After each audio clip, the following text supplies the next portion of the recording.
This is Andrew Corbett of Air Sports, and today we're going to be looking at what went wrong for West Virginia in the Guaranteed Rate Bowl. The offense could not muster up a whole lot of yards, and they only got 6 points, and a lot of that was because of the pressure that was put on Daggy. There was 24 quarterback pressures in this game, and I believe there was about 5 sacks.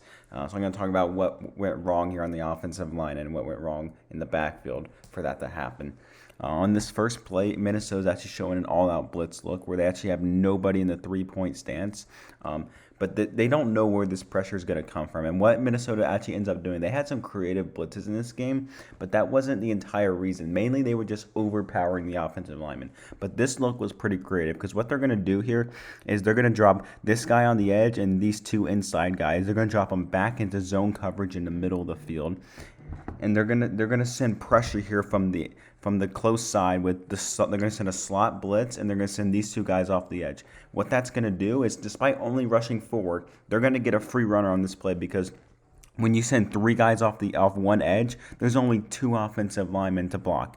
You have your left guard who's going to pick up this guy right here, and the left tackle who's going to pick up this guy. But the slot guy is going to go right in between them and get a pressure right on Diggy, get a quarterback hit, and force an incompletion over the middle because these guys dropping back into zone coverage are going to almost get the interception on Diggy because he just doesn't see them come off the line of scrimmage because it's just a creative blitz here for Minnesota.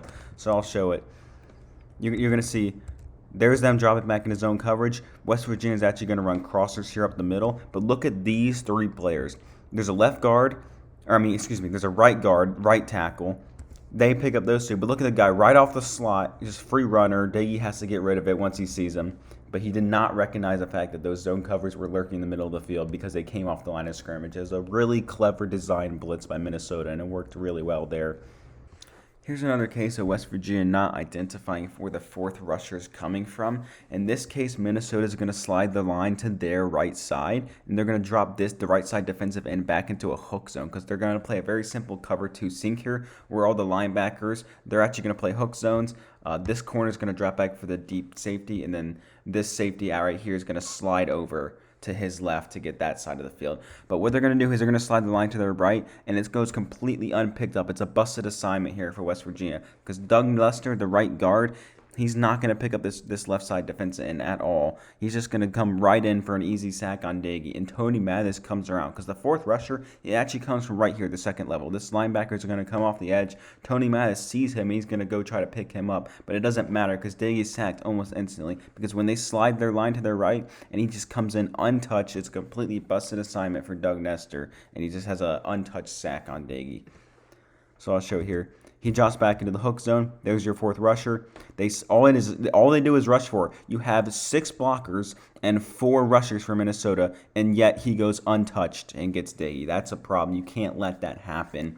I've talked about the stunts and disguises that Minnesota has done to get pressure on Daggy here, but in this case, it's the total opposite. This is a very vanilla cover 2 sink. It's the same coverage they ran on the very last play, except they didn't shift anybody. They didn't disguise where the fourth rusher was coming from. All 4 rushers come from the line of scrimmage. The 3 linebackers in the 2 corners, they're all in hook zones, and then the 2 deep safeties, they drop back in their respective zones. There is zero disguises here. It is a completely vanilla coverage and vanilla rush. And West Virginia's offensive line just gets overpowered. The left tackle here just gets completely overran, and Daggy gets blindsided. You just can't let that happen. It's 6 blockers again against 4, and once again for the second play in a row, this time nothing cute from Minnesota. Just 4 straight rushers, and they just bulldoze West Virginia's offensive line and get a sack. Nothing but being overpowered there. And it was both this game. That's why I showed this play. It was just simply being overpowered in the trenches, along with just disguises that West Virginia's offensive line and Daggy just could not pick up. Here's a play where West Virginia effectively minimized the dominance in the trenches from Minnesota. They're going to run RPO, very quick play that minimizes the effect of the pass rush. So Offensive linemen, they're all going to be run blocking. Obviously, it's an RPO, and Diggy's going to make a read on these two linebackers. If they crash down like they do in this play when he fakes it to Tony Mathis, he's going to pull it and hit Winston Wright on a slant in the middle of the field where those linebackers created the void by crashing in. If they dropped back, he would just hand off to Tony Mathis. But in this case, it's a first down pass to Winston right over the middle of the field. But look at number 9. I talked about him last play. He just destroys Wyatt Milam on the edge. True freshman here. Not particularly Milam's fault. This is a very good and veteran defensive end. It's a very tough task for the West Virginia offensive line in this game, but he just completely blows them up. But it didn't matter on this play because West Virginia ran a very quick RPO and got the ball out quickly. This is what West Virginia needed to do more of in this game. So I'll show it here. Look at number 9. Practically zero defense by Wyatt Milam there, but it doesn't matter because, see these two linebackers, they crash down, so he pulls in the RPO, quick hair to the Winston Wright in that void. Completely minimize the effect of the right tackle getting absolutely blown up on that play. This is what West Virginia needs to do more of in these kind of situations. On this 3rd and long play, West Virginia runs a clear out concept like they do so often on 3rd and long. This case, they have Reese Smith running the drag route, and every other receiver runs deep verticals. And Minnesota's actually running zone coverage here, but they're showing that all-out pressure front like they've been doing all game. And this time, they only send 3. West Virginia has 6-man protection, and Minnesota only brings 3 on this play and actually gets a sack. Diggy does not get the ball to the drag route like he usually does in time here. What they're going to do is these two inside linebackers, they're going to drop back, and this outside linebacker, he's going to drop back. But they're going to rush the other 3. Only 3 they're going to rush this time, despite showing a full man pressure here. But they get to the quarterback anyway. It's number 9 again. This time they actually move him inside, and he makes a move on Zach Frazier and brings Diggy down here. You cannot give up sacks on 3-man pressures against a 6-man protection. That just shouldn't happen.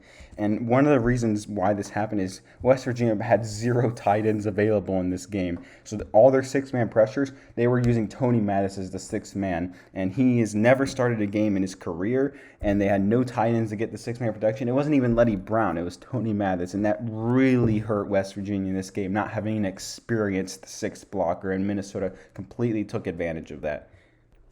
Here, West Virginia's going to run tunnel screen out of 5 wide. They motion Tony Mathis out to the bottom of your screen. You can't see him here. But Minnesota's only showing a 3-man front. They only rushed 3 on this play. They dropped everyone else back into zone coverage. This is the perfect time to run a tunnel screen. That's exactly what they did. I've talked about this play a bunch during the season. It's one of the staple plays of the West Virginia offense. They pull the center and both guards out to the screen. Bryce Ford Wheaton, in this case, gets in. He gets about 7 or 8 yards on first down. West Virginia, they needed to do more of this in this game. As you can see, there's a pooling. They get a really nice gain here, but I've talked about that play a million times. They needed to do more of this because with the way Minnesota was dominating in the trenches, they had to get the ball out quicker, and this was a great way to do it, but they only ran it once all game, and it was successful. Really wish they ran more of this kind of thing because it's exactly how you beat a team that's dominating you in the trenches like Minnesota was. Here, Minnesota runs a wrinkle in their defense where they run 3-3-5 with 3 defensive linemen and 3 outside linebackers. Their defensive line is set up in an odd formation. What that means is they have a D tackle right over the center, and then their 2 ends are outside or on the tackles themselves. Minnesota typically doesn't do this, but they ran it on this play out of 3-3-5, and this is an all-out blitz. They bring all 3 linemen and all 3 linebackers inside the box. They all come. They put a bunch of pressure on Diggy. Offensive line can't hold up, and he throws an interception. And this was particularly bad because Diggy, he struggled against man coverage all season, and Minnesota, that's exactly what they were running behind this blitz. They ran man coverage across the board with 1 high safety, and he's the one who actually made the pick here. So cover 1 man with the blitz in the front, and West Virginia's offensive line just completely collapsed against this blitz, and he throws a pick with a hand right in his face there. Overthrew his guy, and the lurking safety over the middle, the robber, came in and made an easy interception at the end of the half.